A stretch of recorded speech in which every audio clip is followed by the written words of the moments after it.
David HaMelech was charged with the greatest mission of his life. He was given the single greatest Nisayon that he was ever to face. And because he asked for it, he was given the type of Nisayon that would have been literally like an Akedas Yitzchak, and he failed. In front of Am Va'eda, the entire Jewish nation understood that the Melech Yisrael lived with what was then an Eishes Ish, and for the rest of his life he suffered tremendous, tremendous embarrassment, sorrow, agony. You read the words of Tachanun, my bed is soaked with tears, I can't stop my groans. And the Gemara tells us at a certain point, David turns to HaKadosh Baruch Hu and he says, Ribono Shel Olam, you know that if they would rip my flesh, my blood would not pour out. Meaning he was so white, so aghast, so embarrassed that whatever that means, his blood would not have flown. But it wasn't just his own personal embarrassment. V'lo od, when I'd walk into the Beis Medrash, and the Talmidei Chachamim were involved in halachas, and they were discussing the halachas of Daled Mises Bezdin, and they would say, David, what's the halacha? What type of misa are you chayev if living with an Eishes Ish? Mocking the Melech Yisrael. And David said, when he heard those words, he said to them, a man who lives with a married woman is chayev chenek, choking. That's the type of misa he gets. V'yesh lo chelek olam haba, but he has a portion in the world to come. However, hamal b'pnei chaver barabim, if one embarrasses his friend in public, ein lo chelek olam haba. And what David HaMelech was saying was, you guys are such knakas, you think you're going to make fun of me. I have a portion of the world to come, you guys don't. Okay, and that's the Gemara. And I'd like to ask an obvious question on this Gemara. David HaMelech, I understand. He's challenged with a type of Nisayon that I don't think we can imagine. If you'd like to understand the test, listen to Shmuz number 42, Shmuz number 43. If you can imagine being pulled by an electromagnetic force that's so powerful and so irresistible, he could have won this Nisayon, but it would have been the equivalent of climbing Mount Everest barefoot. So I understand why he failed. That's David HaMelech, he failed in Nisayon. But what I don't understand is these Talmidei Chachamim. When a Melech Yisrael walks into the room, if you don't stand up, you're chayev misa. If you argue with the king, you're put to death summarily. If you walk into the king's throne room and you don't bow down full face to the floor, you're a mored b'malchus and you've lost your lease on life. What were these men thinking?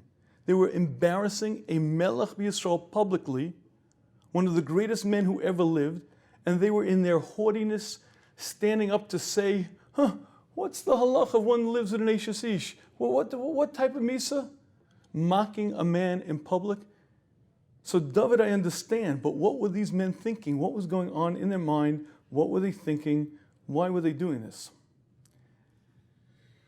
And I believe the answer to this question really is based on fundamentally understanding us. And to share with you what I mean, around Yom Kippur time every year, I find a very interesting phenomenon. As I begin thinking and getting ready for Yom Kippur, I go through the cheshbon. Okay, what are the areas that I have to work on? What are the areas of my chatoim? What are my sins? What have I failed in this year?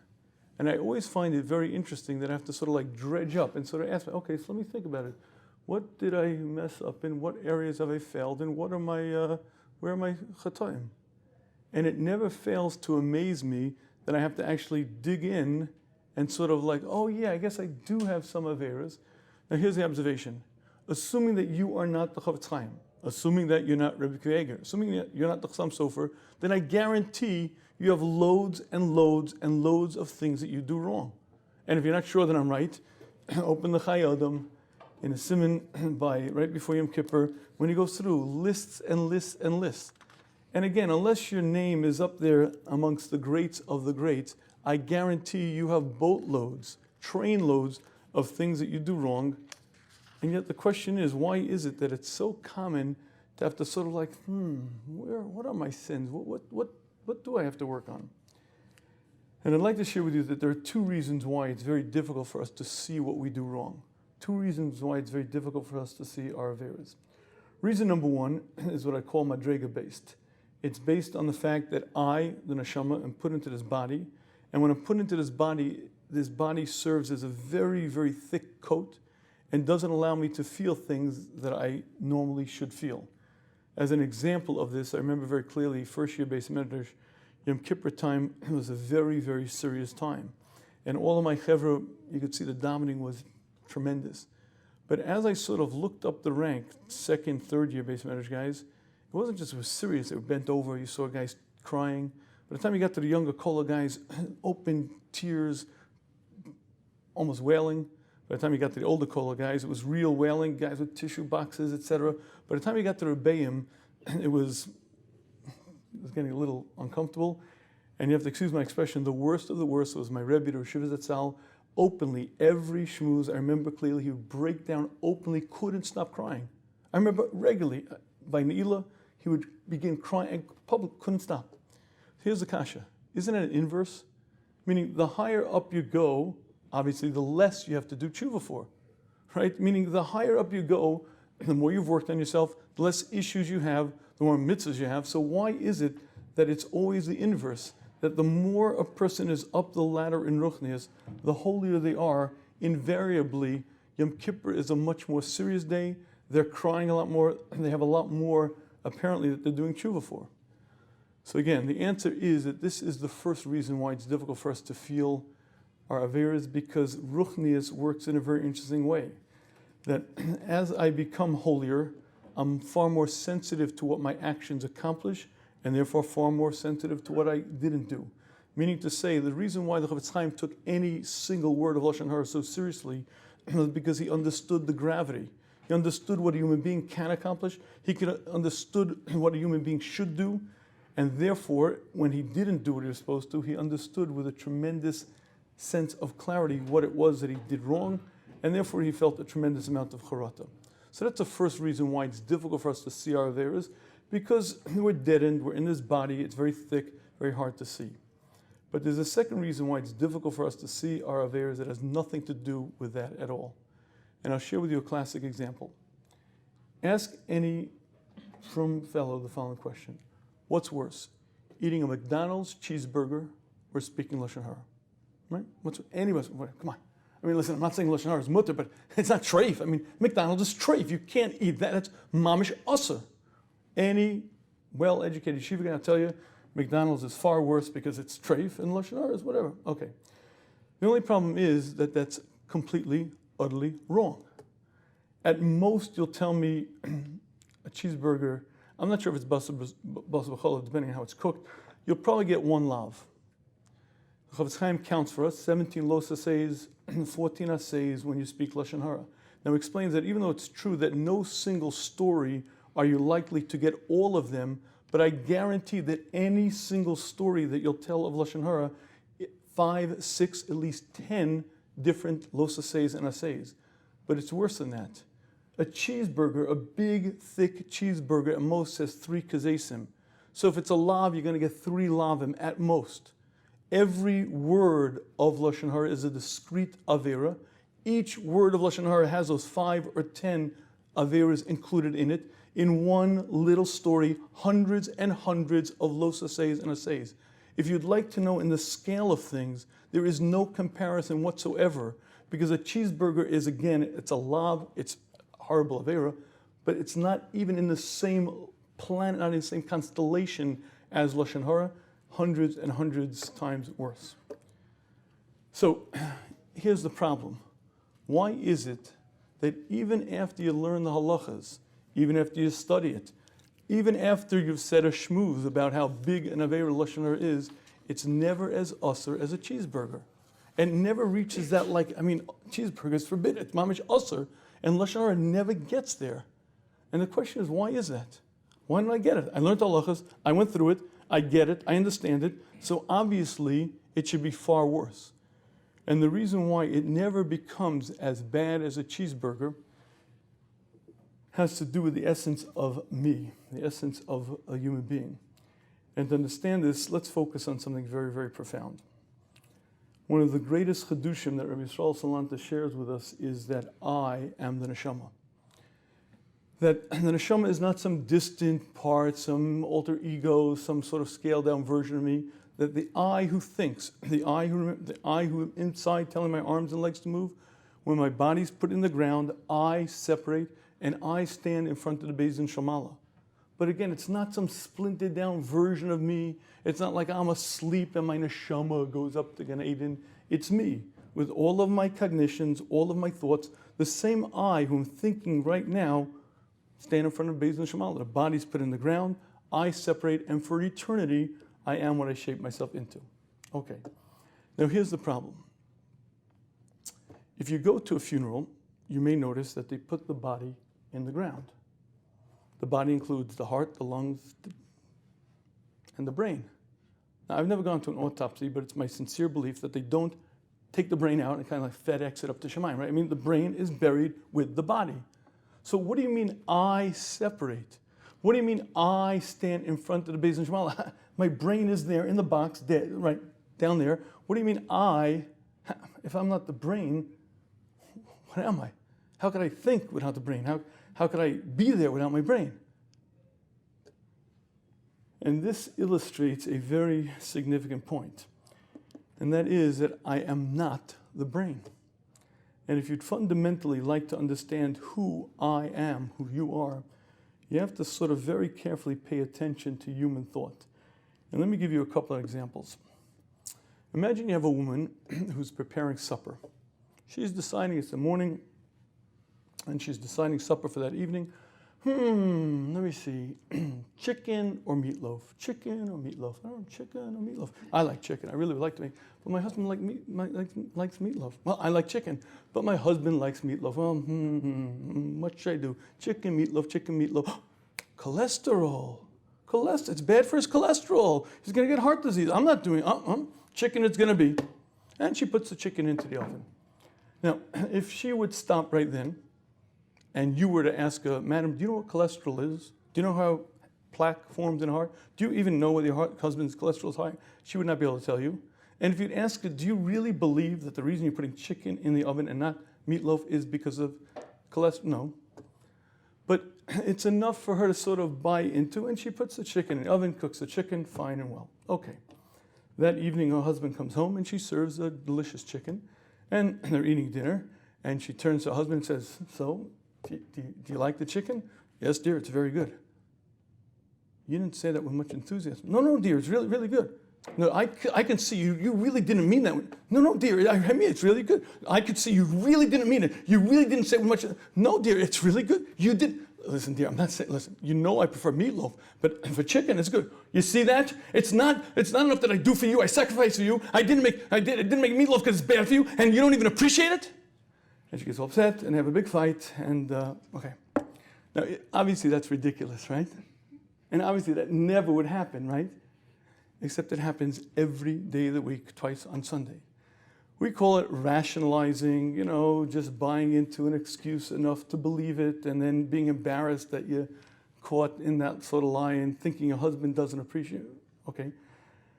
But these things that we call rationalizing or rational lies are something that we engage in all day, every day. But I want to point out one very interesting thing. We don't lie to ourselves. It's not like I say, gee, I want to do this. Let me figure out a rationale, an excuse, a logic to make it okay. The minute I want it, my brain conjures up, just like instantly pops up with something, comes up with a logic, with a thought, with a reason. My brain instantly spits out logics as if it has a mind of its own. And it's very strange to watch the human mind. I deal with a lot of people, a lot of issues. I deal with quite a number of people who have OCD. And OCD is a very debilitating disease. I'll give you an example. Obsessive compulsive disorder. Basically what happens like this. It's really called the nervous disease or the Downing disease. Imagine the following. A fellow locks the front door, goes up to his bedroom, and on the way up says, did I lock the front door? So he comes back down and checks the front door. Locked, yeah, good. So he goes back up to his bedroom, and wait, did I lock the front door? Goes back down, checks another time. Yeah, it's locked, good, okay. Goes back to his bedroom, and again, maybe I didn't lock it. No, come on, I lie, I know I didn't, but maybe I didn't. So goes back down and checks a third time. Okay, by the 30th time, he knows that the front door is locked, but he's not comfortable with it. And there's a doubt in his mind. And he doesn't feel that it's locked. And at that moment, he has a choice to make.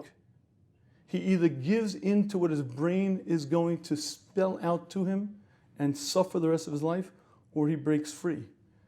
And what I've told guys on a regular basis is you have to say to yourself, you have to say to your brain, I will not give in to your twisted thinking. I will not give in to your perverted version of things. And you have to go to bed. But maybe it's not locked. That's fine. But maybe burglars, I don't care. But how do you know I don't know. So what? I'm going to bed anyway. I'm not giving in to your twisted thinking. And it's rather strange, because what do you mean, I'm not giving in to your twisted thinking? But that is exactly the disease state. And it's twisted thinking, and if a person doesn't learn to just ignore it, he's a slave for the rest of his life. And the solution is very simple, to train yourself to ignore it. But it's interesting because it's not just people with debilitating issues that have this problem. Have you ever gotten angry? I've gotten angry, and I found a very interesting thing when I get angry. It's not just that my heart starts pounding, not just that I see red, not just that you can tell that I'm in a totally different state. I view the world differently. You become a louse. You become a worthless creep. When I'm furious, it's not just I feel differently, I think differently. And suddenly I interpret entire scenarios in a completely different way. I interpret things in a totally different manner. And my brain now begins spewing out things. A guy like that, it's mutter to speak Lashon Hara about more than that, you should probably punch him. A guy like that deserves to be, but probably the biggest mitzvah. And if you pay attention, your brain is going to spew forth things that are clearly illogical. How do you know that they're illogical? Because the next morning when you wake up and you're calm, why did I say that? How did I do that? How could I have said that to my spouse or my child? What was wrong with, what was I thinking? What happened was you were emotionally hijacked. And your anger took control of your brain, and your brain began spewing forth logics. If you'd like to fundamentally understand your relationship to your brain, I have a simple mashal. Imagine you have a family with 5 school-age kids, and the minhag there is after supper, everyone does homework. So you all eat supper, and it's time now for homework. There's only one problem, one family computer. 5 kids, 1 computer. Well, I have social studies. Well, I have a report. I have math. 5 kids are clamoring for that one computer. Now, depending on which child sits down to the keyboard will determine what's shown on the screen. Different programs will come up, different letters will be typed out. Which child controls the input determines what's shown on the screen. If you'd like to fundamentally understand yourself, that is us. I have many different components to me. Within me is anger, within me is jealousy, within me is desire. There are many different things that are fighting for control. Whichever one gets control of that computer is going to control the input, and guess what? No matter which part is controlling the input, I have to watch that screen.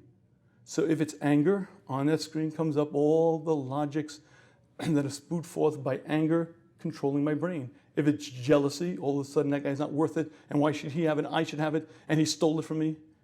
And if you'd like to fundamentally understand yourself, that's exactly what happens. By the way, if you've ever worked on Hirhurim, watch a guy when he's working on Hirhurim, and he says to himself, I'm not thinking about those images anymore. And suddenly, in the middle of nowhere, an image comes into his brain. Get out of here. I don't want to think about it. I don't want you here. Get out of here. Now, what do you mean? I don't want to think about you. Who's I? Who's you? Like, what is he? Like Dr. Jekyll and Mr. Hyde with the 2 of them in there? The answer is desire took over. Desire is there, and desire took over the brain, and now the brain is going to be the servant of whoever took over. Right now, if desire is in charge, the brain is going to serve it, and it's going to put out there images that he doesn't want to see. And when you begin studying the way we think and the way our brain acts, what you see is, on a regular basis, there are different forces, different parts of me that are taking control, and there are constantly different elements of me that are typing into the keyboard. However, there's one more step that's critical. You ever hear the expression, the devil made him do it. The devil made him do it, right? The devil never made you do anything. Your desire, your jealousy, whatever midah might have brought up something into the image, but then you had a choice. You could have ran from it, or you could have fought it, or you could have caved. But if in fact you do X, it wasn't because the devil made you do it. The devil brought up the image. Initially you didn't want it, but then you started desiring it, and then you decided, I will do it. I want it. And once you made that decision, a very interesting thing happens. Your brain goes into warp speed. It starts spewing out, oh, you want it? At your command, master, I will provide the logic. Because the minute you want it, your brain is going to spew out logic at the speed of sound to offer why it's permitted, and it's good, and it's right, and it's proper, because your brain is a loyal servant. It serves whichever desire is strongest, and once you decide I'm doing it, your brain will serve it well. If you'd like to understand why it is that I never do anything wrong, it's because once I decide to do it, my brain is my servant, and my brain makes it permitted. My brain presents a logic, a rationale, a reason why it's absolutely fine.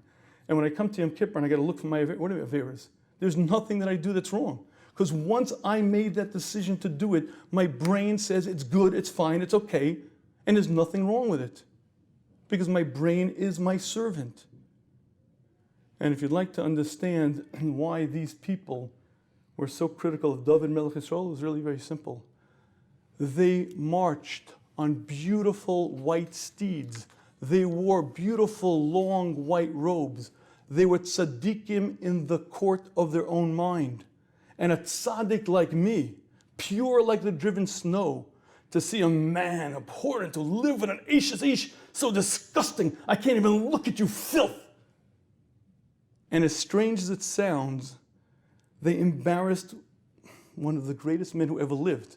It's Avram, Yitzhak, Yaakov, Moshe, Aaron, David, number 6, number 7, depending how you count. These men were within miles and miles and miles of the ankles of David HaMelech. But in the courtroom of their mind, they were pure as the driven snow, great tzaddikim who never sinned, looking at a sinner, a filthy, vile sinner. And they were so disgusted that they felt it was appropriate to embarrass him in public, risking their own life and potentially risking their olam haba. And when you see this, what you see is an illustration of the power of the human mind. You see, when Hashem created us, Hashem did a very good job. And this thing called bechira, this thing called free will, is not as simple as it sounds, and it's not as simple as you may think it is, but to allow for actual bechira, Hashem gave us the capacity to believe whatever we want, to have our minds spew out logics to make it okay, because now my neshama can't stop me. You see, if my brain were really straight, and I saw things with absolute clarity, how could I sin? I get it. Every sin damages me for eternity. Every mitzvah helps me to grow. I wouldn't have bechira. Why? Because obviously I would do what's good and right and proper, but not because I chose so, but because effectively I had no choice. And this concept that I am not the brain, I'm the guy inside, I think through the brain, I relate to the world through the brain, I interpret facts through the brain, but I am not the brain, is one of the most critical concepts that a person can come to. Number one, it's the most liberating thought you probably could ever have. Why? Because no longer am I bonded to what I am now. Let's assume I'm angry or lustful or jealous or petty. That doesn't mean I have to remain there. If I could learn to control my thinking, if I could learn to control the thoughts that flash through my brain, I can change the essence of me. And I'm not deemed forever to be what I am now, because once I can learn to control the thoughts, I can learn to control me, and I can become a vastly different person. So on that level, it's a very redeeming, very wonderful thought. There's also another wonderful aspect to this. The fact is that I can stand in front of my Creator on Yom Kippur, and I could say the words, Hashem, I did not choose this generation. I did not choose to be born with this temperament. I did not choose jealousy or anger or lust or whatever it is. And I could admit the fact that I am blemished, I'm flawed, and I could live with it. You see, I didn't choose this. I was put into this body. Each person's body has a different level of anger or jealousy or whatever the mix of midas are. And I was put into here, and I can stand in front of my Creator and say, Hashem, you put me into this. My job, I got it. My job is to grow, to accomplish, to grow beyond it. But I did not choose this. And once you're able to say that, you're able to admit to the fact that I am flawed, I am blemished, I have real problems. Maybe I have a temper, maybe I have a wandering eye, maybe I'm jealous, maybe I'm into my honor. But I could stand in front of my Creator and admit that I have these flaws because I recognize I didn't choose this, I didn't make this, I have to deal with it, but I'm not the creator of it. And that's the good news. It's wonderfully liberating and it's wonderfully comfortable to be able to admit you're flawed. However, there's one part to this concept that's not so comfortable, and it's what I call the bad news. And the bad news to this sort of realization that I am not the brain is that you begin to understand yourself on a fundamentally different level. And I'll share with you something profound. The Mesillas Sharm gives a mushal that's very, very hard to explain. He says, if you'd like to understand a man who doesn't make a cheshbon nefesh, let's say you have a guy, he's learning, he's davening, he's doing everything, but he doesn't regularly analyze his actions. He doesn't regularly sort of look at what's good, what's wrong, what's right, what's proper, and then compare himself to that. If he doesn't do this step, Mesillas Sharm says, let me give you a mushal. Imagine a blind man walking on the river's bank. Hudson River, right? A guy who's completely blind, sort of walking on the Hudson River bank, and whoosh, what are the odds of him successfully making it to tomorrow's chakras? The answer is, sure, ain't large at all. A blind man walking on the river, that's a mushal to a man who doesn't regularly sit down, analyze his actions, ask himself, how am I doing compared to where I should be? Isn't that difficult to understand? A blind man next to the river is going to fall into the river. He's going to die. I get that. I'm a good guy. I'm learning. I'm davening. I'm growing. So I don't do this thing called cheshbon nefesh. I don't analyze myself. I don't create these lists and what's good, what's right, what's proper, and then ask how am I doing compared to others. So I'm like a blind man. I'm going to die. I'm going to definitely end up failing. It doesn't make sense, right? Okay. So folks, let me bring you into a world that we often don't really experience. If you've ever gone to a AA meeting, any of the 12-step meetings, you'll find maybe one of the most humbling, one of the most powerful, life-changing step is what they call the first step. I've only been to one 12-step meeting in my life. It actually was a 6:30 a.m. meeting, Shabbos morning. I was speaking in out of town, staying by a man who over Shabbos Friday night meal, he was telling me that he's a 30-year member of Alcoholics Anonymous. He had been in the Navy, he became a Baal Tshuva, and he was an alcoholic. And for 30 years he's been straight, and he goes to a meeting, he goes to meetings regularly. One of these meetings he goes to is 6:30 every Shabbos morning. So I said, I want to come with you. Now, folks, I've read the big book, the AA book. I have 4 copies at home. I've read through it. I read the original version. I'm pretty familiar with the program, and I'm extremely impressed with the 12-step program, but it happens to be I never was at a meeting. 6:30 in the morning, I'm wearing my suit and tie, my yarmulke, and I see 200 people. 200 people, 6:30 on a Saturday morning. They're all wearing their jeans and whatever, but they're all there. And this is the step, the first step that any person who wants to regain sobriety has to say is, my life is not manageable and I am powerless over it. I'm powerless over alcohol. I'm powerless over narcotics. I'm powerless to change it. And that's the first step. And it becomes the biggest sticking point because many, many people can't get past that. Saying the words, my life is not manageable and I am powerless, and then turning my life over to my higher power, what we call God. And that is the first step, and that's the most critical step that any addict will make. Now, many people don't make it.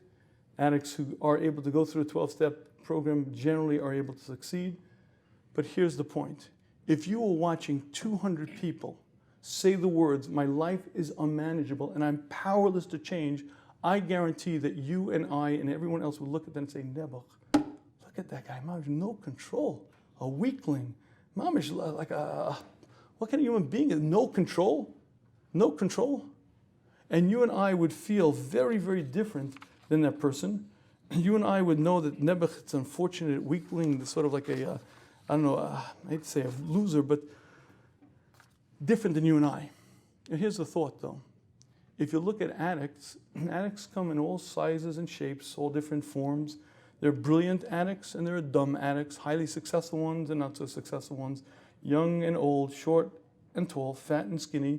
In fact, the only thing that you'll find addicts have in common is that they're addicted to something. But even stranger, I recently began working with Guard Your Eyes. We came out, the fight it's a 12-part series that I produced on Taiva, on Desire, and I collaborated with Guard Your Eyes. We printed 15,000 copies, and as a project together, we put it out across the country. We have some copies here if someone wants. It's also on the Shmuz app and the Shmuz site.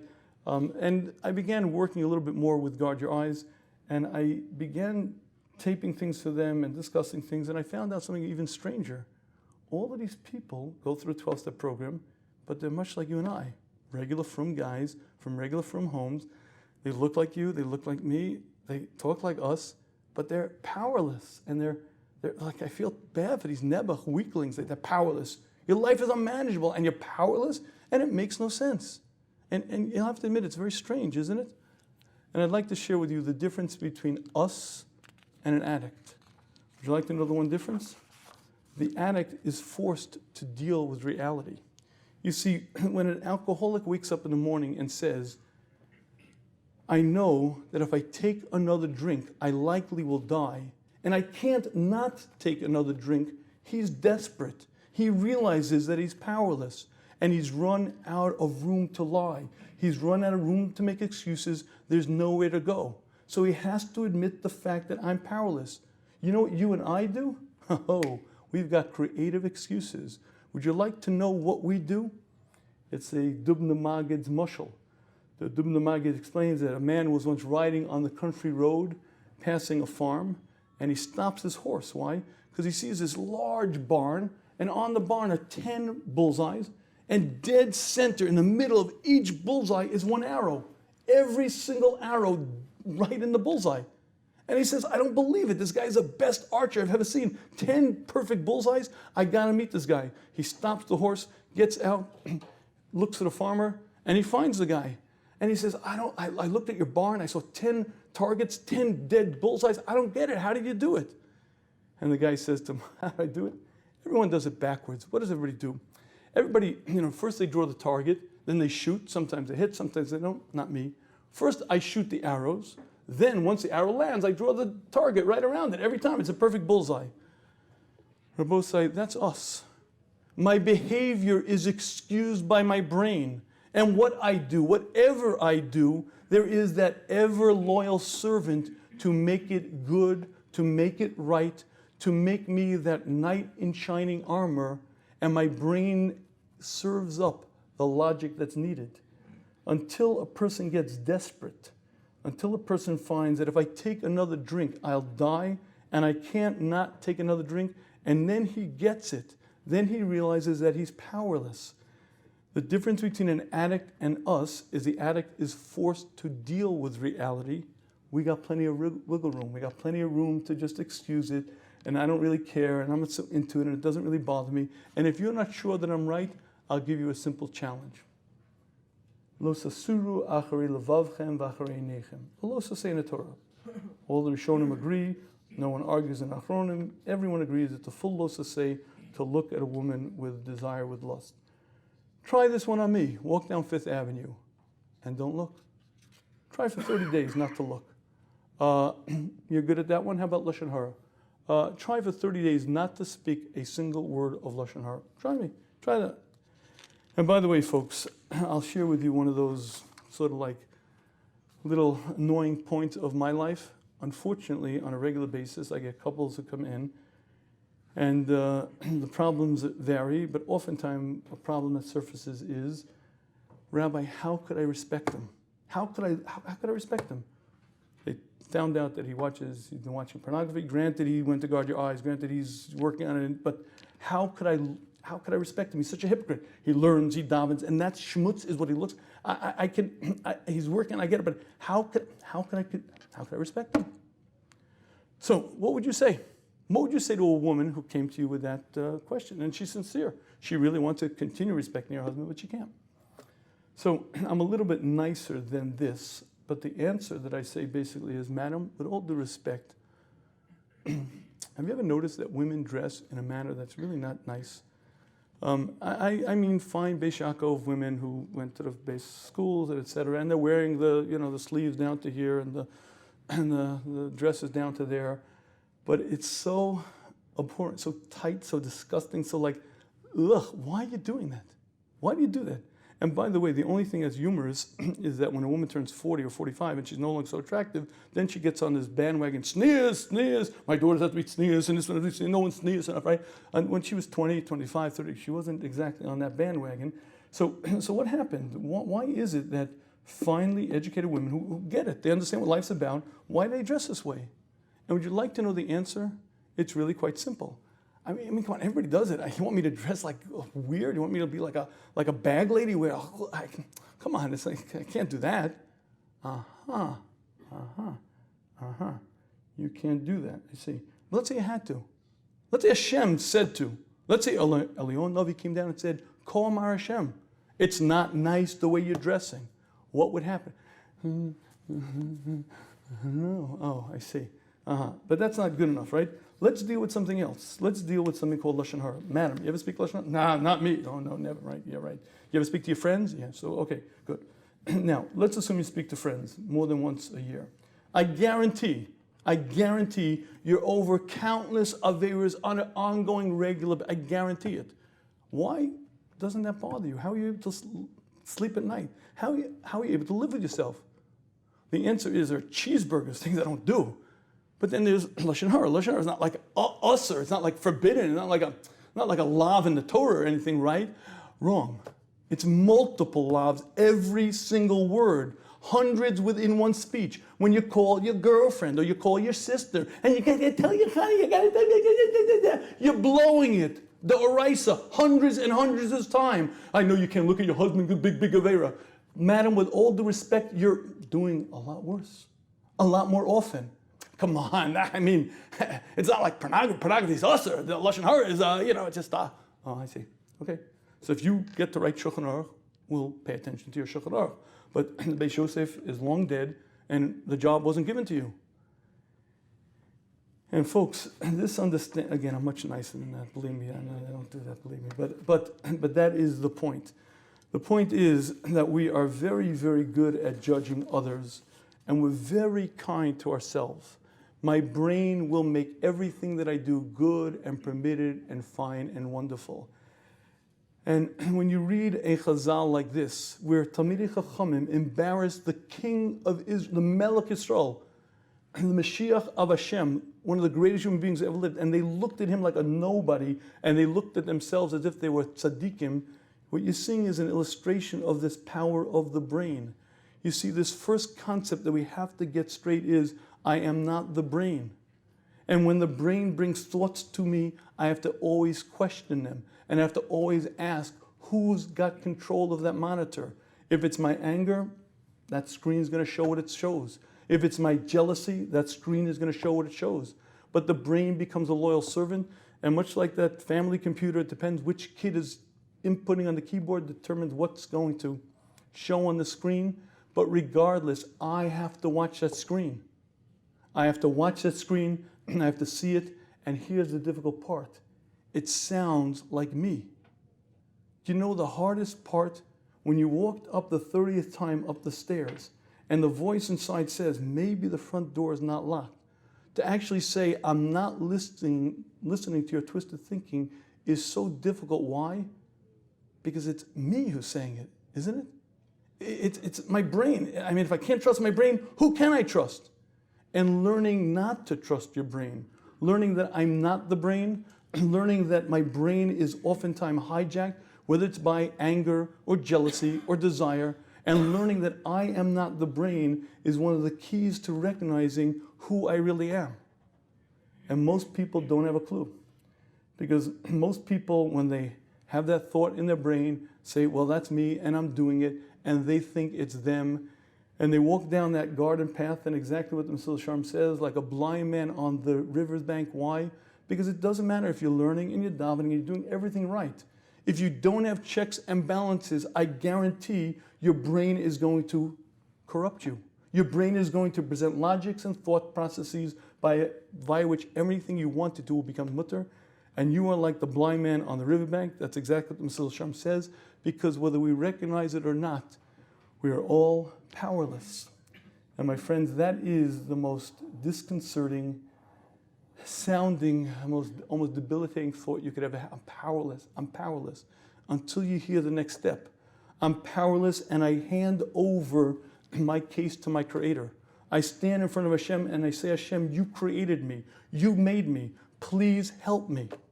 Please aid me. I don't want to be doing these things. I don't want to be involved in this. I'm powerless to change. I recognize that. I'm not hopeless. I'm not helpless, but I can't win this. Because it's not just that I desire it. My brain keeps telling me it's good and it's fine, and I keep getting, please help. And exactly what the Mesilas Yesharim says, when you say those words to Hashem, HaKadosh Baruch Hu Ozro, Hashem helps, and then you're saved. And unfortunately, most people only find this out if they become addicted. I've had too many conversations with fellas who end up in 12-step programs. Here's a classic. A guy ends up addicted to whatever it is, and I didn't speak to him for a while, and then he calls up and I say, how's things going? He says, well, religiously terribly, but spiritually great. I said, what do you mean, religiously terrible, but spiritually great? What does that mean? He said, well, religiously, tefillin and davening, I'm not doing anything, but spiritually, in terms of seeing Hashem right there every day, I mean, it's never been better. Folks, listen what I'm saying to you. This fellow was educated in the best yeshivas, and he never understood that God is part of the religion. The Ramban explains that the matara, the focal point of every mitzvah, is to know Hashem, to recognize Hashem. And this guy was doing all the mitzvahs and never recognized that Hashem is part of the equation. But this first step, recognizing that I'm not riding on that white horse, I'm not wearing beautiful begodim that are white and pure. I feel that way because my brain has become hijacked, and because of that, it creates a worldview that's very clean and wonderful, but recognizing that I am powerless and saying to my Creator, Hashem, I didn't choose this, I didn't ask for this, I can't win this, please help me, is the first step to real growth. And I want to close with one last observation. If you wake up in the morning and don't feel that you're failing in at least one area of life, then I believe you're failing at life. If you wake up in the morning and don't feel that there's at least one or two or maybe even three areas of life that you're really messing up in, that you're really not doing well at all in, then I guarantee you're failing at life. Why? Because it means you don't have a clue to your potential, you don't have a clue to what you become, you're not holding yourself to standards, you're not demanding of yourself, you're allowing yourself to become hijacked and whatever. I'm good at this and this, I'm a great father and a husband and responsible and learning and davening and midos. Oh, my midos perfect. Ask anybody. And anybody who will argue that's a creep and a bum. People who really know me know I'm a great tzaddik. If you wake up in the morning and don't feel that there's at least one area of your life that you're failing in, you're failing at life because you don't understand life. You're not setting real goals. You're not demanding of yourself. And the most humbling, most real, and most gratifying recognition is when you recognize that I am flawed. I am flawed, but I can change. You see, once I recognize that I'm flawed, but I can change, then I can begin for real growing. You see, if I'm perfect, I'm perfect, everything. Perfect midos, perfect learning, perfect guy. I am the perfect man. I'm done. I'm toast. I can't change, I can't grow. There's nothing to improve. The minute I'm man enough to wake up to realize that I'm not perfect, I have very real flaws, blemishes, shortcomings. There are issues that I really got to work on. There are things that I really messed up in, not little, big deal, big time messing up. When I'm able to be man enough to admit that to myself, then I'm able to actually grow. Then I'm able to actually turn to my Creator and say, Hashem, I didn't choose this generation, I didn't choose this set of personality traits. I'm powerless to change, please help me.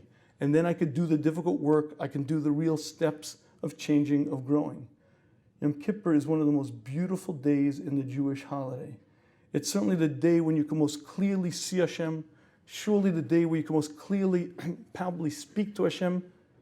But more than anything, it's a day that I could finally be honest with myself. I could finally take off the veils of lies and sheker and false having to put on a show for this guy and that guy and show everyone how great I am. I'm not great, I get it. I'm flawed, I'm blemished. I'm prepared to recognize what I've done wrong.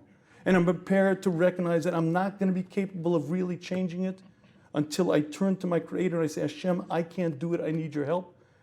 And when I do that, then I can really grow. And that is the most liberating thought, the most powerful thought. It allows a person to really grow, really accomplish, to really reach a simcha of real growth and really being davek to Hashem. May Hashem grant us the wisdom, the fortitude, the strength to put this into practice. I wish you much atzlacha, a good Benzion.